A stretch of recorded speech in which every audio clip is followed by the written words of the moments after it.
With just over a year left before the 2026 local government elections, 2025 is already shaping up to be a key period on the South African political calendar.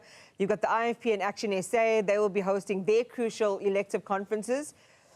Could make or break their parties in the lead up to the municipal elections. And then you've got the ANC, on the other hand, also expected to convene its National General Council. And it's a midterm review of current President Cyril Ramaphosa's administration. Newzroom Afrika's Junior Khumalo is with us to look at the year ahead. You heard me chuckle there. I mean, you're right here with me. We've had such a hectic sort of lead up towards the end of last year. It is the hangover period following the May 26 elections, the GNU. We saw shake-ups in the EFF as well. We saw defections and exodus of people, and a number of different, I think, milestone moments for some of the key political players in South Africa. So maybe just pick up from there as a context set, you know, for what we're expected in a few days' time, the January the 8th statement from the ANC.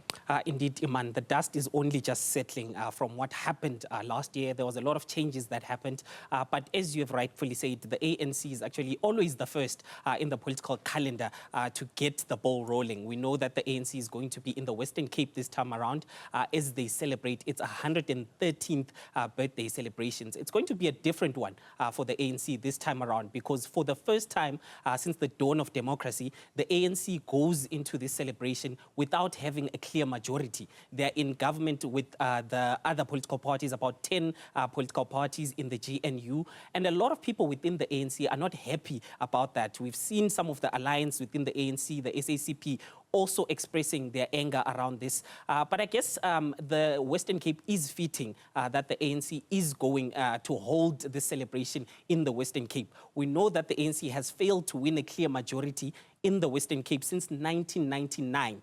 So this has been happening in a long time. The only time that they won a clear majority in the Western Cape was 1994. So as they go back to the Western Cape, they are going to try and canvass support, especially in the lead up to these local government elections.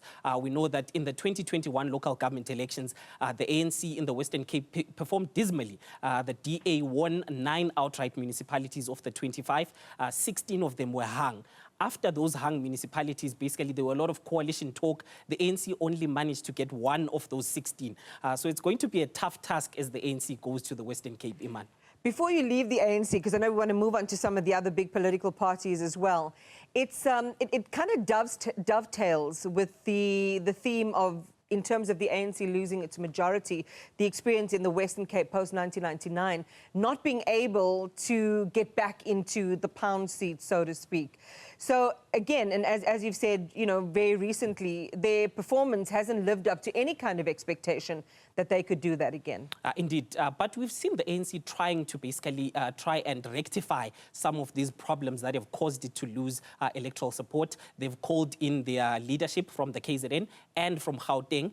They are going to be expected to take a decision on whether those PECs, Provincial Executive Committees of KwaZulu-Natal, as well as Gauteng, are going to be dissolved, or they're going to be strengthened by deploying some NEC members to those 2 provinces. But it's funny how they're talking about those 2 provinces only. They're not talking about the Western Cape. The ANC got 22% of the electoral support in the Western Cape. In Gauteng, actually, they got a lot more than that. They got about 34% of the electoral support. But also, we do expect the ANC to go into its National General Council when it comes to October. That's where they're going to have like a midterm review of the leadership that was elected in the 2022 elective conference of the ANC. So that is an opportunity basically for the individuals on the ground, the branches of the ANC, to talk about the ANC policies or its leadership, how they have been performing throughout these 2.5 years of taking over office.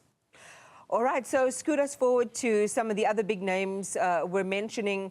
The IFP has got a lot of soul-searching to do in the aftermath of the passing of its founder and leader, Prince Buthelezi.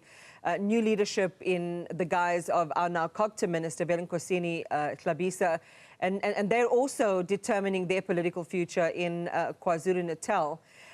Talk to us about them, and then, of course, the EFF as well, where we've seen major moves.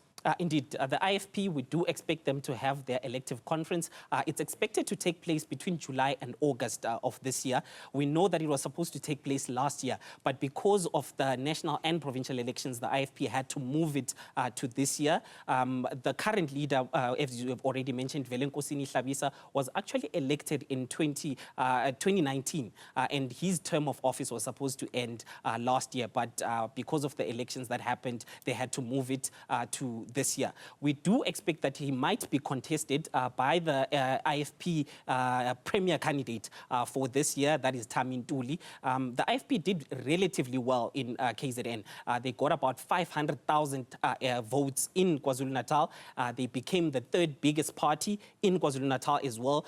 They did better than the ANC. So we do have that individual, Tami Ntuli, who was the premier candidate in KwaZulu-Natal, expected to try and challenge the incumbent Nkosini Hlabisa. He is expected to point at that good electoral support that happened in KwaZulu-Natal. Because if you look nationally, the IFP has about 1,300,000 votes that they got in total. But a majority of that comes from KwaZulu-Natal, where under Tami Ntuli, the IFP performed very, very well. So he is going to be expected to use that as basically a way of showing IFP supporters that he can actually lead the party going forward. But the incumbent Nkosini Hlabisa actually enjoys a lot of electoral support within the IFP. So we do expect him to maybe return that position that he received. Another party that is going to be going to its elective conference is ActionSA. We know that ActionSA was formed in 2020 when Herman Mashaba had left the DA in 2019. This party has not had an internal election since then, but we do expect that this year it is going to happen. I did have a conversation with the national chairperson before coming here, and he did confirm that it is happening, but they're still not sure when it's going to happen this year. Yeah, and because speaking of the EFF, they've just had theirs now over, was it December? It was December, early yes. December. But as we see these parties play together, I mean, and you can kind of weave this tapestry for us, Junior, of the opportunities as people try to build support ahead of 2026, not only within their parties, but who they might eye across their party lines. Indeed. Speaking about the EFF, we did see them elect new leadership. Some of the leaders that were there have retained their positions, like the party president, but there is a new deputy president in Godrich Gadi, as well as a new chairperson in the party. So we are expected to see the EFF basically trying to cement itself as a political party. They've lost a lot of electoral ground, dropping to being the third biggest party to the fourth biggest party. And they've identified the MK party as their biggest enemy going into the local government elections.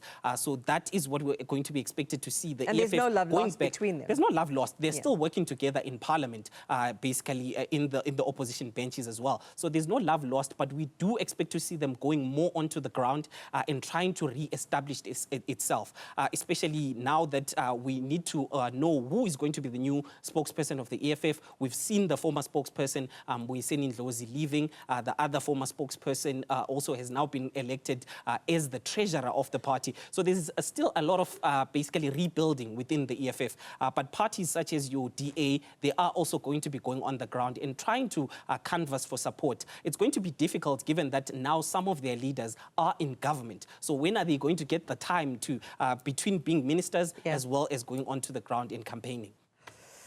Phew!